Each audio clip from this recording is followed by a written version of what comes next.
Syed Saddiq remains a free man. A Malay alliance in Negeri Sembilan? Not so fast, says Zahid. PH defeats in Johor, a warning sign or a one-off setback? All that and more coming up. After years of legal battles, Syed Saddiq Abdul Rahman is walking free. The federal court has upheld his acquittal, ending the corruption case that has followed the Muar MP since 2021. Muar MP Syed Saddiq Abdul Rahman is officially cleared of all charges after the federal court upheld his acquittal today. In a 2-1 decision, the court dismissed the prosecution's appeal, ruling that there were no grounds to overturn the Court of Appeal's decision to acquit him last year. The majority found that the prosecution had failed to prove the essential elements of the offences linked to funds belonging to Bersatu Youth.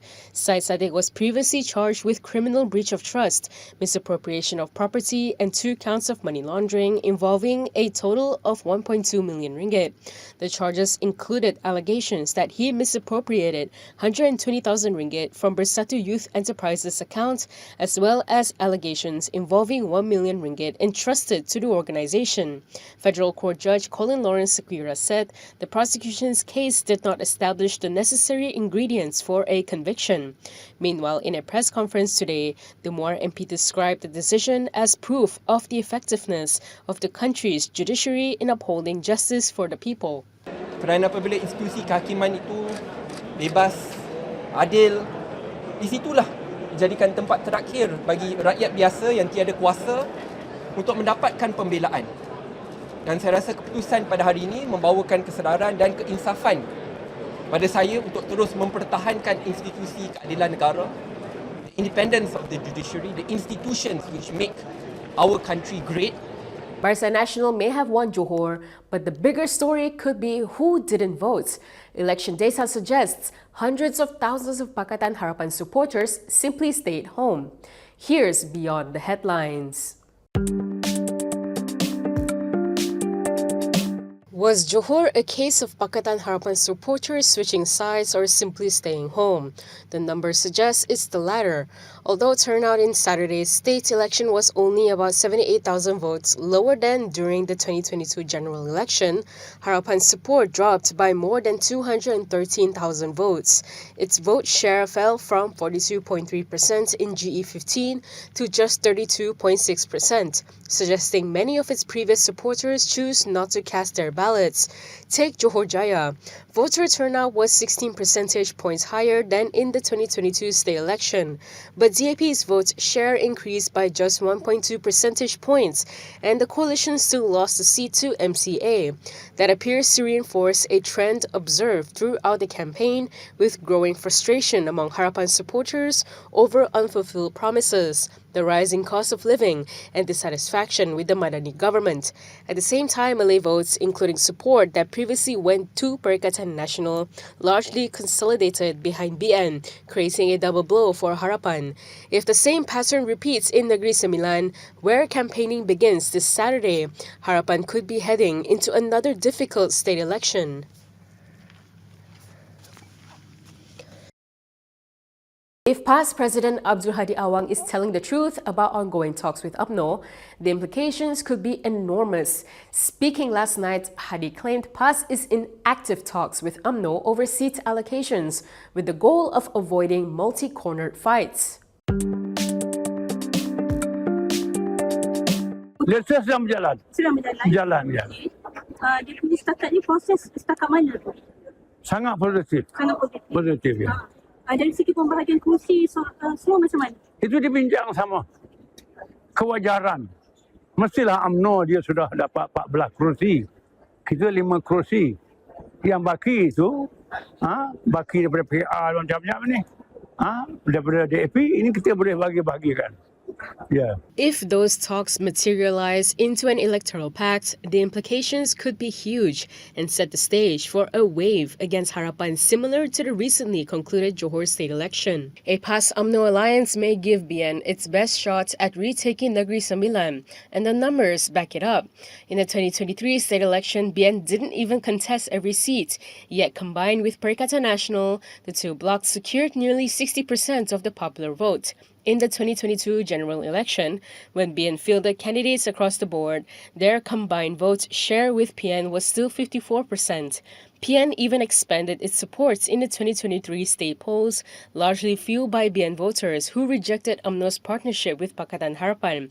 But this election is different. Perikatan Nasional is fractured. If PAS and its allies stand aside to allow straight fights between BN and Pakatan Harapan, the anti-Harapan vote would no longer be split. And that could become the deciding factor in who forms the next Negeri Sembilan government. PAS says talks with UMNO are going well, but UMNO says not so fast.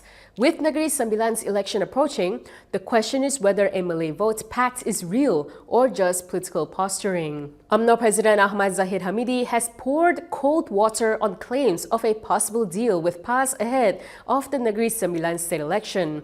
The Bersatu National Chairman said UMNO has no agreement with PAS, apart from informal discussions and a mutual understanding between the two parties. Zahid said no seat negotiations have been finalized, dismissing PAS President Abdul Hadi Awang's claim that talks over seat allocations were progressing positively. He also cautioned that statements from PAS should not be taken at face value, pointing to what he described as past instances where the party changed its position.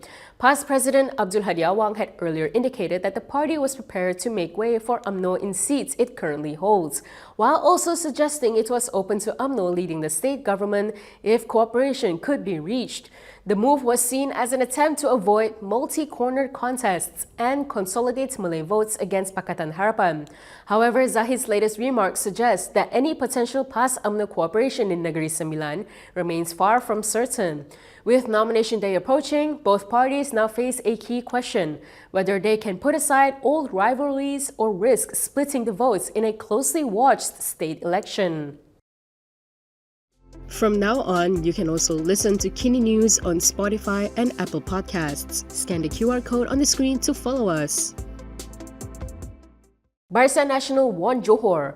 Now the question is, will Nga Korming lose his cabinet seat? A resignation pledge made during the campaign has come back into the spotlight, and his political rivals want him to keep his word.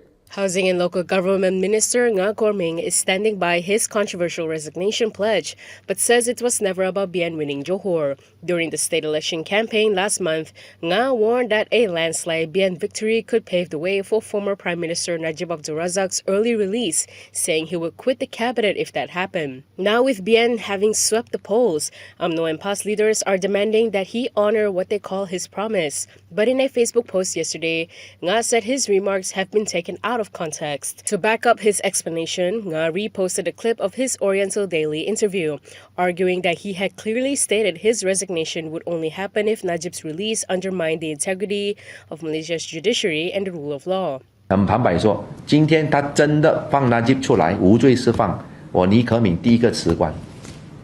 Nga also thanked Pakatan Harapan supporters, campaign workers and volunteers, saying that despite the defeats in Johor, tomorrow is another day.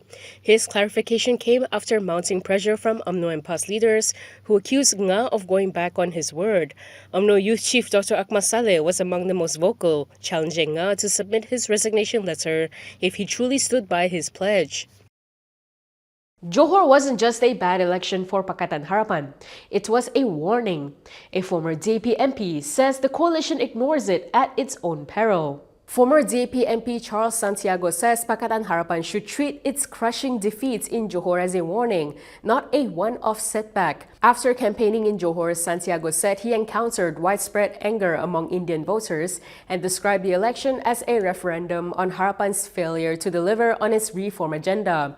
He warned that Harapan's window to change course is closing rapidly, with Negeri Sembilan at risk of becoming the next electoral casualty. He warned that the coalition no longer enjoys a monopoly on the non-Malay vote, with younger voters increasingly turning to BN and Bersama. Santiago also argued that Harapan can no longer rely on portraying PAS as a political boogeyman to rally support, saying fear is no substitute for governance, reform and delivery. Santiago said Harapan's poor showing stemmed more from its failure to fulfill key reform promises than from vote splitting by newer parties. He said the answer isn't better messaging messaging, but better delivery, starting with institutional reform, meaningful support for the Indian community, and stronger protections for gig workers.